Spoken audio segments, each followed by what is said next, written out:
Welcome everyone. Today in this video I'm going to show you how to record your Super Nintendo Entertainment System while using the Elgato HD60S to record, plus using the converter boxes or upscaler for your needs. But of course all I have is an S-Video cable, the composite cable, so I could tell you the difference between using both of them. And of course with the Super NES, this is the adapter I have, because I do not have my original. I don't know where it is, but this is the adapter that I bought at my local flea market, and it works. It really does work.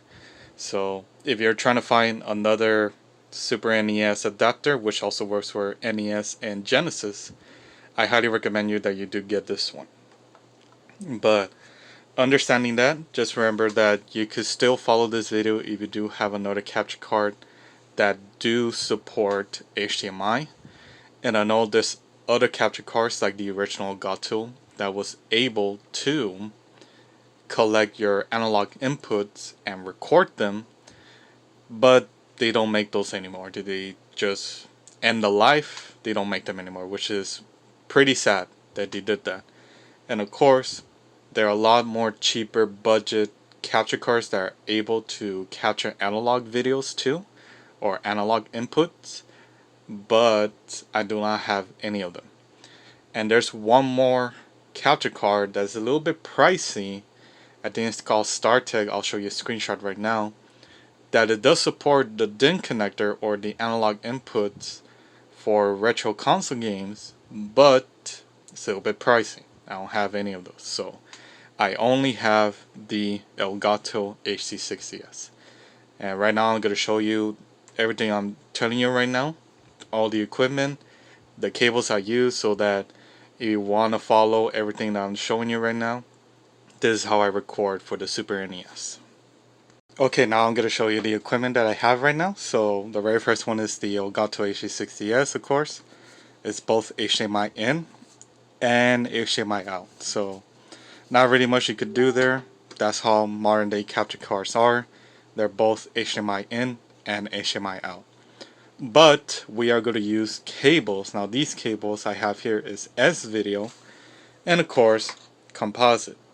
And of course, which one is better? S-Video. Do not use composite. Of course, I will show you some demonstrations using composite. But if you do really want a nice, clean, clear picture, then S-Video is a good option. Of course, there's another cable called the HD Retrovision Super NES cables. Now those are a little bit more expensive, but they do give out a much more better, clearer picture than S-Video. But it all depends on the difference between, using S-Video and the HD Retrovisions. But your mileage may vary on how you want to do it, but we're going to use S-Video in this whole entire project, as well as for composite to show you the comparisons between them. And of course, the very last things that I'm going to show you right now are the converter boxes. Now, I have 3 different ones, but the only ones that are going to work is either the AV to HDMI and of course the RetroTINK 2X-Pro. But with the mini HDMI, as you can see here, you do have composite to HDMI, and of course you got the side which is you either selected 1080p or 720p using a USB powered. Last time I used this, I kept everything at 720p. Now, I haven't been able to test it out at 1080p, but it should still work because it's just upscaling the whole entire resolution to 1080p. But at the same time, I am going to show you the difference between using this one and the RetroTINK 2X-Pro. But just understand that this one does not include an S-Video cable input, so we're going to mostly use everything using composite. Now I got the other one over here, which is the Enko Products 1080p scaler. As you can see here is the component inputs, and of course at the back you have HDMI, while the same thing 720p or 1080p. But when I test this one out, the composite cables did not work with this one. It didn't want to work. So yeah, do not buy this one. If you find one, fine. I highly recommend you that you use it for like PlayStation 2 or any component cables. And I have made a video on this. I'll leave it down in the description.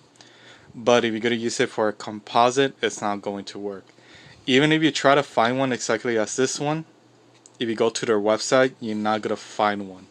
And I already have done research. People have messaged me on Twitter and comment on my video talking about this product, and so far nobody sells it anymore, or whoever, the company doesn't sell it anymore, so I'm not sure what happened to it. So I will not guarantee that you will find this one in the wild, but hey, try your best if you could find one.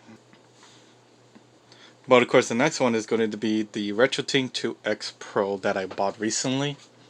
And if you do want to check out their website, it's right here in the back of this little pamphlet. And I do highly recommend you that you do check it out, because they have amazing products there that can help you much more better if you do want to capture, but most importantly just getting your consoles to play on your modern day television. But right now, I'm going to show you the RetroTINK 2X Pro. As you can see from the RetroTINK 2X Pro, this is how it looks. And of course it has component inputs, which is pretty awesome because I use this to record PlayStation 2 games as well.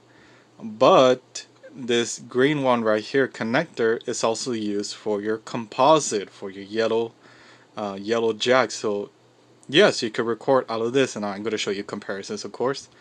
And of course it has S-Video, and I highly recommend you that you do use S-Video for a lot of these retro console games. But of course I still need to do more tests just to understand which is better.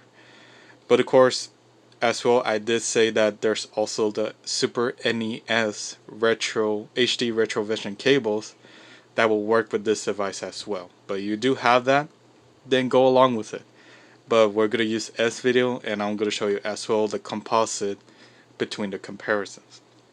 And of course over here on the right, you got some of these switches. They're very hard to get to. But you got COM and mode, which is retro, auto, line tune X, and pass-through. Now with COM and mode, keep it at line tune X and retro, as you can see there. The reason why we have it there is because we're trying to get our Super NES 240p signal into double line with 480p. So we just times 2 it. Now it's outputting everything at 480p, which is tremendously awesome, because if you do play it at 240p, oh boy, that screen will be super small on your modern day television. But as well, we keep everything at retro just to make it much more nicer and cleaner. But of course, if you're using like much more later generation consoles like the PS2 and higher, then I highly recommend you that you keep it at auto. But you're probably telling yourself, okay, well, how do I, put these down? Well, you can either use like a thumb tag or maybe a Nintendo DS stylus and just, move the switches up and down. But when it comes to the Super NES, I highly recommend you that you just keep it at line tune X and retro. And of course in the back you do have HDMI. You got a USB power that you could use whatever wall charger you have. And of course these two switches right here on the right, you got your input to switch between S-Video, composite, and component.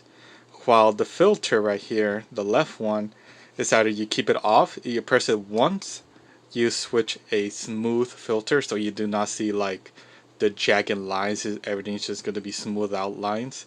And of course if you click it one more time, you will get scan lines. So if you really are more of a retro, you could use scan lines if you want to. But that's pretty much it on how to basically connect everything with the RetroTINK 2X Pro. But just remember, just keep everything aligned to Next and retro. And of course we are going to use S-Video, and I'm going to show you a demonstration using composite.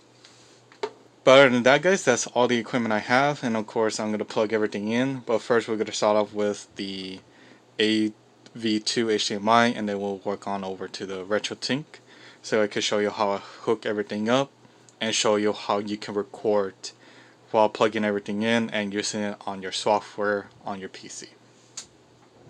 Okay everyone, so right now I'm going to show you everything right now in this whole entire setup. Right now we're just going to set up everything with the AV to HDMI. As you can see here, there's the cables connecting to the back of the N64. We got a USB power going through a USB charger. And for the meantime, you could use that or use a USB port on your PC or anywhere that supports USB powered. And then we got the input for the HDMI going all the way to the back right here on the Elgato HD60S, and then that HDMI going to the TV, and then we have our screen right here that says no signal. But of course, if I press my options right here, or just like my sensitivity right here, the circle button, we have 1080p 60 frames per second. Of course, I could switch it, just to show you an example. You do switch it over here on the right side to 720p. Right there, just click on the switch. Now everything's at 720p, but it gave me this nice like 4:3 video, but I'm just gonna switch it back to 1080p just to show you guys one more time. 1080p, but everything's at 16:9. And when that happens, I highly recommend you that you go to your settings and make sure you put your picture size to 4:3. Now sometimes some TVs may not have this options depending on what TV you have, but for the meantime, if you do have it, you do try to change it to 4:3 because 1080p is just gonna look bad. And I'll show you an example right now, but everything's plugged in, so we're gonna turn it on. And there we go, we got everything running. And of course, everything may seem fine. I'm not gonna lie, everything may seem fine, but at the very end of the day, you will see, you know, some very bad pixels, like when Yoshi's running or Mario's running, or even the little jagged lines right here. You do see the quality a little bit bad, but you can record out of this, but this is not the best of the best picture. It may look alright right now on YouTube, but you gotta understand that YouTube does compress the video, so I'm not sure how it would look. But when you plug everything in, this is how it should look correctly. Let me just get my controller right here. As you can see, press start, go to B, player 1, and as you can see, everything may seems nice, but if you can see up here by the A, there are some green, there's like green lines over there, and I'm not sure, that's probably has to do with composite. But let me just show you one more test before I move on to the other ones. But this is how it looks. But as you can see from the lines and everything, like, oh boy, that's how composite looks like. Like, you will see these lines right here. I might have to check my cables again. Maybe it might be the cables, but at the same time, guys, this is composite. This is how it looks. It's playable, but as you can see up here too, you know, the rainbow colors, it's just not the best. But right now we are going to switch over to the RetroTINK so I can show you the setup. So right now, guys, I put in another new set of cables. As you can see over here, this one is actually from Nintendo. Of course the other one is too, but this one's a black one, the other one is gray, so I'm not sure the difference between them, but everything's the same thing. So we're going to turn it on. And everything turns on nicely and everything on your TV, as you can see there. Still NTSC, so we're gonna move to Mario B. And as you can see there, everything kind of looks okay. Let me just go to the first world first, but you could still see, like around here, that there's some really messed up artifacts right there. So we just go start. And let me pause it. Now, right now it's probably you cannot see it, but in my TV screen I see these lines going up and down, up and down, up and down, like it's that bad. And of course, as you can see from the start, it's still pretty awful. So yeah, that's the only way. If you do plan on recording everything on composite, this is how it's gonna look like. But of course, right now we're gonna transfer over to the PC side, so you can see for yourself that composite is not always the best way, but this is an option in case you do not have any other upscalers out there. But as you can see from Mario 2, up here is really bad. So right now, everyone, everything is capturing right now on the Elgato HD60S. Everything's all plugged in right in my PC, and as you can see right here, it is playing on the Elgato. Now, I do want to turn on the volume, but at the same time, I just want to show you guys that we're going to focus on the picture because the audio sounds fine. I'm just going to play for a few seconds right now so you can hear it for yourself.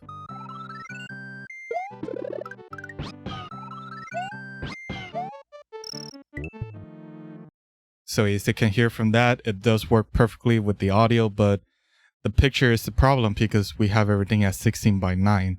And not a lot of people love that. Some people do, some people don't, but for most majority retro games, 4:3 is much more better than 16:9. But if we go to the little wheel to show the devices, as you can see here, I have everything at other in the input. I have, of course, the HDMI audio. Color range, you could change it if you want to, but we have 1080p, 720p, and all that. But even if let's say, I want to switch it to standard definition, it's not going to change the aspect ratio because the converter box is just putting everything in 16:9. The only way you could change it is either in your video editing software. And of course, I have everything at quality, and everything else is right here. It doesn't matter what I click, it's not going to change anything. So yes, you could capture perfectly right here in your Elgato software, but right now I am going to show you some examples, and you probably already can tell from the words right now that they're flickering up and down. But I'm going to go to the first map right now, or the first world level, just to show you guys that, yeah, it just doesn't look that great. I mean, it is composite, it is what it is. That's what came with all the standard, retro consoles and everything. But as you can see right here, already in the little hill right here, the lines, you can see like purple and green going up and down. And even the hills in the back, you see them like flickering.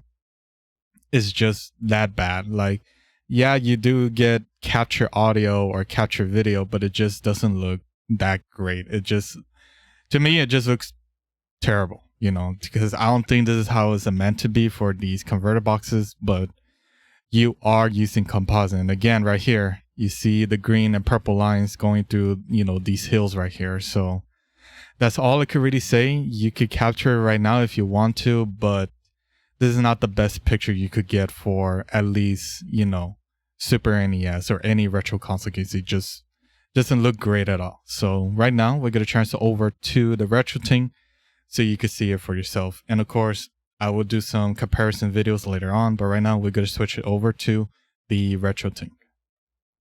Okay everyone, so now we're going to plug in everything right now with the RetroTINK 2X-Pro, but I highly recommend you that you do update the device itself with the firmware so you do not have any issues, because the first time I tried plugging everything in with my PlayStation 2, I didn't get any video. I had audio, but no video, even plugging into my TV or the capture card.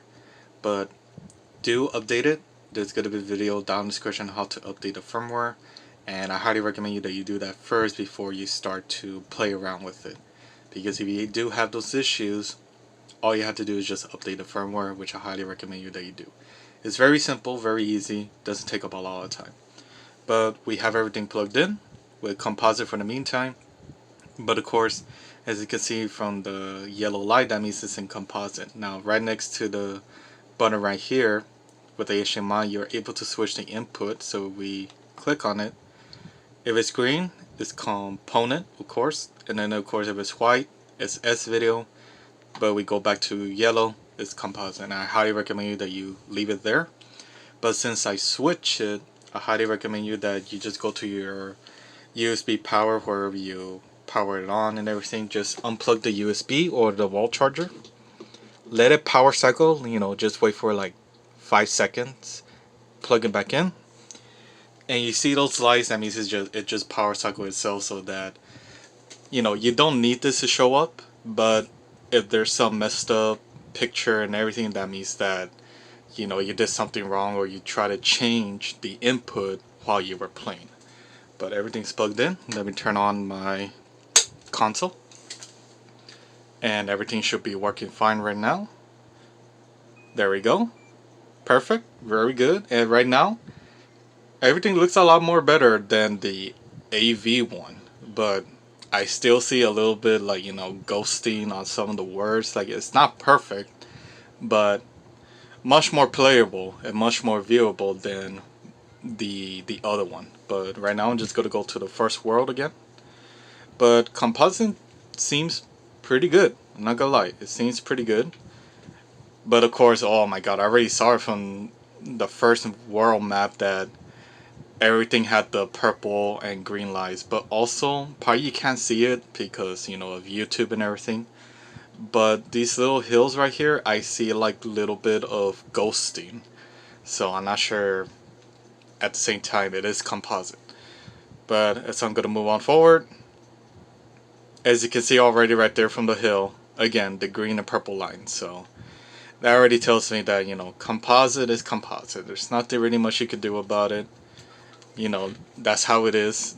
And, you know, if you want to use it, fine, okay, but it's not going to be the best picture you can get with the Super NES. Yes, you could play it. If you want to play it from your TV, that's fine. But you're going to do some, you know, content or some video recordings, it's not always the best. But I am going to move you to Mario right now.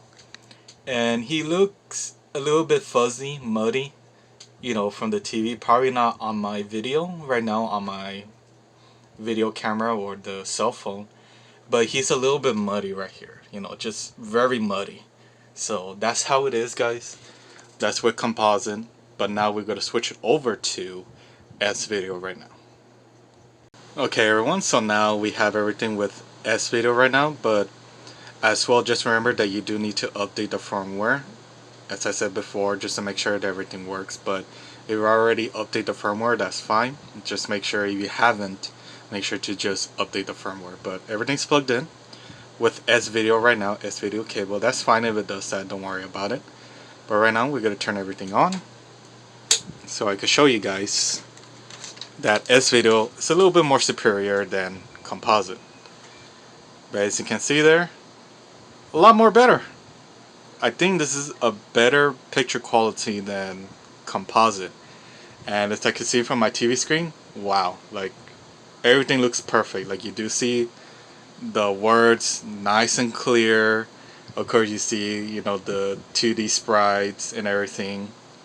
It just looks a lot more better. But of course, you know, it's just S-Video. It's not like these other much more better cables like HDMI or DisplayPort or component, you know. You know, it's not meant for old retro console games, of course, but hey, with S-Video, looks really good. Looks perfect. So now we're going to switch over again to Mario, player 1. And of course, you can see, if I go down, no more purple lines. That's what I really love about it. No more purple lines. So if I move over here, same thing. Let me just go up one more time. But yeah, there's no more purple lines, guys, like at all. Like that's the issue we have with composites, that there's so much purple lines or green lines going through. So let me go to first level. As you can see there, no more purple lines. Yeah, no more purple green lines anymore. And even the background, like, it's not flickering anymore. Like, you do see the nice square pixels right here in the hill. And even Mario's name. Over here in Mario's name, there was some like color that was not showing at all. So yeah, everything just looks really good. I really love the S-Video quality on this. But of course, let me just move on a little bit forward, so that you don't feel like, oops, well, I didn't mean to do that. But you know, just to show you guys that yes, S-Video is a little bit more better than composite. So I'm just gonna play for a little bit. But if you don't have S-Video, guys, I highly recommend you that you do get it than composite if you are gonna buy the RetroTINK 2X-Pro. Now, of course, there's probably other converters that do use S-Video. But thanks to the RetroTINK, you're able to get multiple inputs for just S-Video, composite, and component. But as you can see there, no more purple lines, guys. No more green lines. So, yeah, really love it. Really love S-Video. I highly recommend you that you do use it, and everything just looks nice and clean pixels, or just the resolution itself just looks really nice and clean. So right now we're going to transfer over to the PC side so I could show you how I basically record with the RetroTINK 2X-Pro. So right now, everyone, we are going to transfer over to the PC and we're going to use our Elgato software to record everything. But I mostly use Obs Studio to record all my stuff. But with the game capture, yes, it works fine. But right now, we're going to use that first so you can know that, yes, you could use the software itself instead of going with Obs Studio to configure everything. But I highly recommend you that you do use Obs Studio because you have a lot more options when it comes to either recording for your gameplay, your audio, all that stuff. But right now, we're going to double click for the Game Capture HD. And there's going to be hopefully no issues right now because I have some issues when it comes to trying to detect the signal. Okay. Now, there are going to be some times where the video signal looks messed up. Like it just looks like just a bunch of lines going through the video. Like it's just horrible. All you have to do is just exit or close it and double click it again, open it again, and it should be back to normal. But it should look like this. Let me go to the wheel right here for the settings. And right here, as you can see, we got input device as other, audio output, of course, HDMI audio, color range. Nothing really seems to happen here because if I switch over to my TV and back to the capture card, the TV has more colorful colors. Like the whole grass area right here should be much more green, like more lighter green instead of dark green. So maybe that has to do with the RetroTINK itself. Probably that's the issue. But either way, you do switch between them, as you can see here. Nothing really happens. So I just keep everything as standard. Profile, I keep it at 1080p. Quality, best, and of course everything else is normal. But as you can see up here, we have 720p by 480, output 720 by 480, 60 frames per second. And that's fine. Just keep it like that because of course, when it comes to trying to scale the footage, it's not always going to be the best. So just remind yourself that this is the output you're going to get. It's not going to be at 1080p. If I do switch it to 720p, nothing happens either. If I go to standard changes to 30 frames per second. Now, if I go to mobile, now with mobile it's at 480 by 360. So either way, guys, when it comes to trying to record with the Elgato software, it will be at this resolution, 720 by 480. You cannot switch it to 1080p or 720p because of the RetroTINK 2X-Pro. It's just outputting everything at 480p. Now, the only thing you could do is just stretch or scale the footage to 1080p or trying to scale on your video editing software, but that's basically it. But there's a trick to do that on OBS Studio. But for the meantime, I'm going to show you some footage right now so you can see for yourself how everything looks while you try to capture everything on the Elgato software. So right now I just hit the record button and I'm going to play for just a few seconds, just to show you guys that this is how everything looks. But of course, just remember that everything is outputting at 480p, not at 1080p how everybody wants it to be. But of course, the only way that you could basically do that is just using a video editing software to scale the footage to a proper resolution or scale it, zoom in however you want to for 1080p content. Now, of course, yes, you could try many other different directions on how to scale your footage, but that's the only best way you could do it with the Elgato software because, of course, the Elgato software is just outputting everything at 480p or 720 by 480. So not really much you could do there. So this is how it looks, everyone. So just remind yourself that even after showing you everything, this is how everything looks with the Elgato software at 480p content when you try to zoom it or scale it to 1080p. Okay, right now, everyone, we're going to switch it over to OBS Studio. I already do have the program open, but of course, we're capturing everything, of course, at 1080p. So as you can see here, There's nothing in here, it's just blank. But understand that if I go to File, go to Settings, and go to my video, I have everything at 1080p with my frames at 5994. Yes, you could go full 60 if you want to. Either one of these two is fine. But of course, my output scale resolution is at 1080p. But other than that, make sure you do have a scene, and then you go to the source, make sure you press the plus button, go to Video Capture Device. And right there, you just put E60S or whatever capture card you have. But of course, right there, we already have the video playing. It's playing on the background of the TV. And then right now, as you can see here, we got the footage as well. But it seems pretty small. Like, can I scale the footage to fit properly in my screen right here? Yes, you can. But just understand there's going to be some caveats when you do that. Of course, there's some black borders right here, which is pretty normal for any type of content out there for this game, or mostly a lot of games for retro consoles. But right here in device, we get to keep everything at video 01, not the one below it, which is Game Capture HD, because we are going to change some settings right here. And if you do switch it to this one over here, it's not going to let you, or there's not going to be any pictures. So just keep it at the very first one. Now we're here in resolution, we're going to keep it at custom.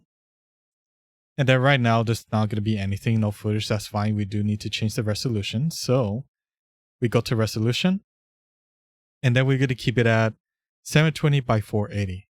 Because if we go to right here, config video, our config video is at 720 by 480p. You do want to keep it at that resolution.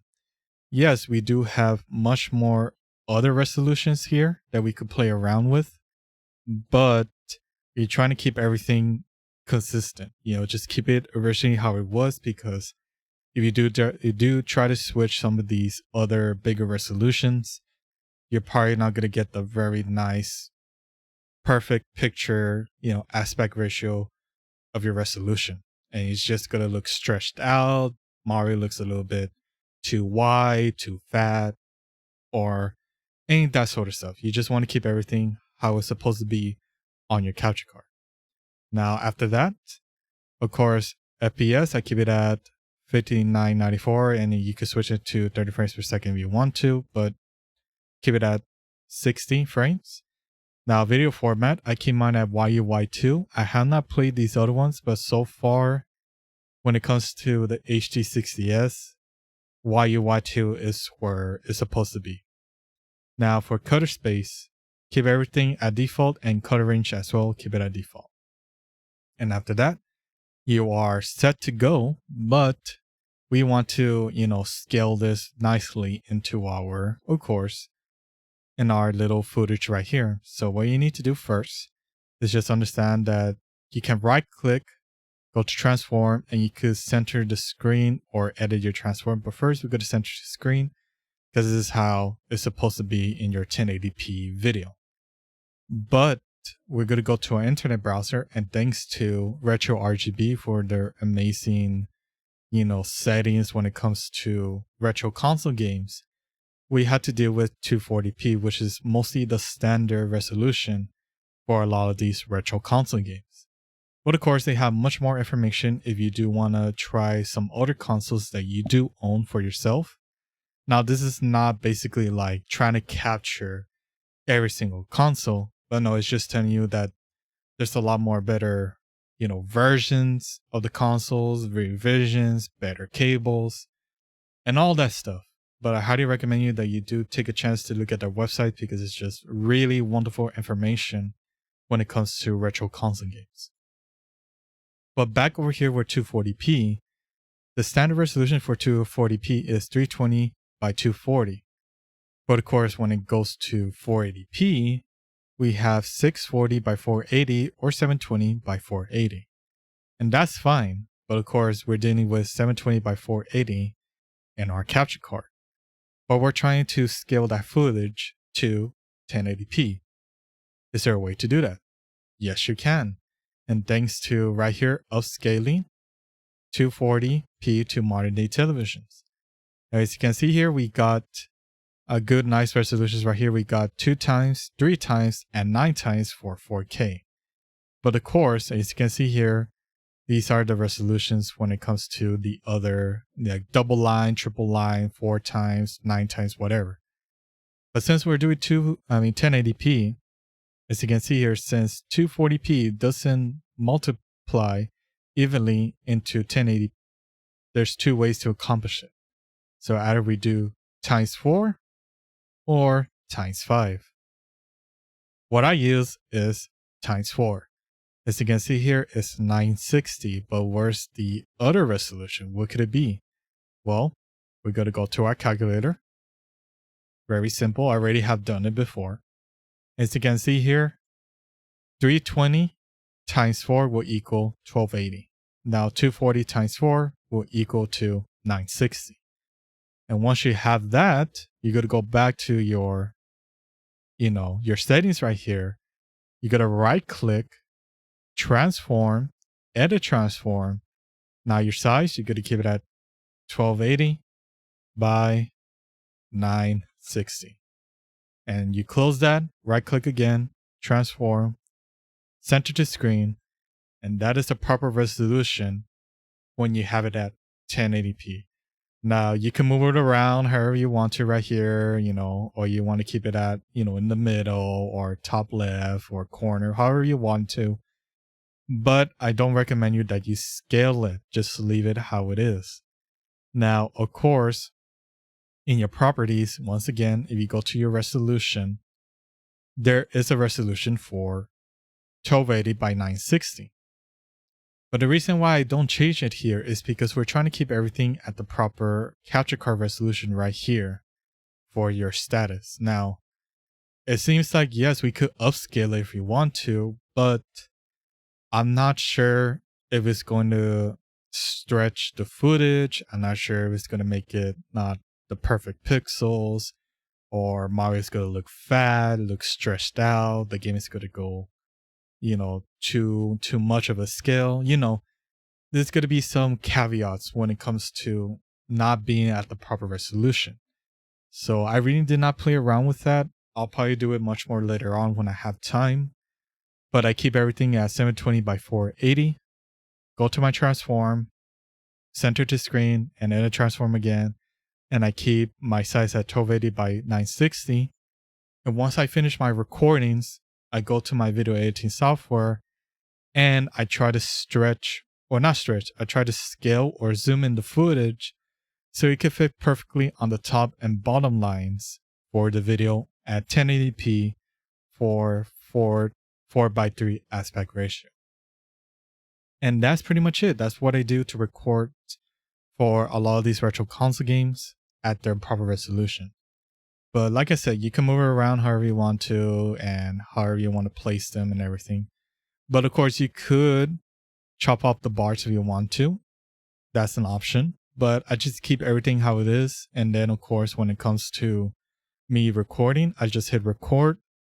And then how long I want to record, I stop the recording and convert the video to MP4, put in my video editing software, and just move the footage, zoom in the footage a little bit so it could be at the proper resolution for 4:3 at 1080p. And that's pretty much it, guys. That's how I do it.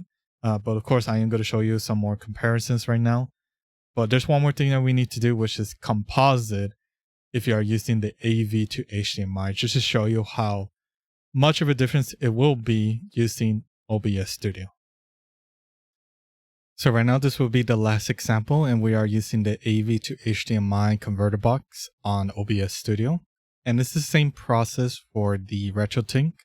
As you can see here, everything is filled thanks to the 1080p signal, but we could switch it to 4:3 if we want to, which is pretty awesome. But we cannot do that in, of course, the Elgato software. This is why I highly recommend you that you do use OBS Studio. But as you can see here, we do have device, add video 1, of course. As you can see here, I keep everything at default just to show you guys a demonstration. But of course, we're going to go to custom, and we keep our resolution at 1280 by 960 because, even though we have it at 1920 by 1080, we could downscale it to, of course, to 1280 by 960 for proper 4:3 aspect ratio. But of course, we have it at 5994 with YUY2 and everything at default. Click OK, and everything is just as normal for 1080p at 4:3 for these old consoles. Of course, just center the screen, and we are done. And that's it, guys. That's all you have to do to start recording. But of course, I highly recommend you that if you're going to try to scale it, just remember to scale it in your video editing software. As you can see here as well, there's like 2 borders here, but don't worry about the bottom and top one, just leave it how it is. But as you can see here, the left one is a little bit more bigger than the right one. So I'm not sure why is that, but I think that has to do with the converter box itself. But yeah, everything works perfectly. As you can see here, I am playing right now, and not really much of a difference right here, just to show you guys right now. But yeah, you could capture it with the device itself, but at the very end of the day, guys, I don't hardly use composite. That's like the last resort if I really want to do it, but just understand that it just looks a little bit messy, you know, just because everything is going to one little video cable. I mean, not really much you could do there, but at the very end of the day, yes, you could capture with your AV to HDMI on OBS Studio, which is pretty awesome. But just understand that the quality is not going to be the best. So that's pretty much it right now. Now I'm going to show you some examples using both the Elgato and, of course, the OBS Studio recordings when it comes to 1080p content for your retro games at 4:3.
So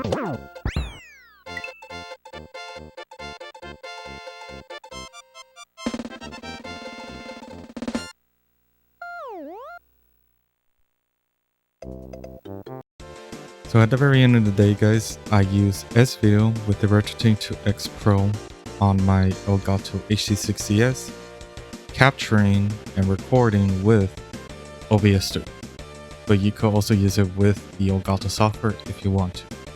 But as well, I made a video exclusively on showing the other different types of games I have in my system. And the other games are, of course, just Super Mario World, Turtles in Time, Mario Power Rangers, Top Gear, and Donkey Kong Country. But other than that, that's pretty much it. I'll leave this video down in the description so you can check it out for yourself on how everything looks with S-Video.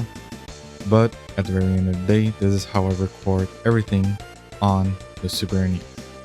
So make sure to subscribe to my channel for more videos like this, guys, and also share with anybody out there who wants to record Super NES or even some retro console games. Let them know about this video. As well, I do have other consoles. Just let me know down in the comments below if you do want me to make videos out of them as well, to see what is the best picture. If you do not want to buy, the modded stuff like modded RGB or any more expensive cables, I could do videos like this later on in the future. But other than that, thank you for watching, and I'll see you next time. Keep on playing Game for Life, guys. See you later.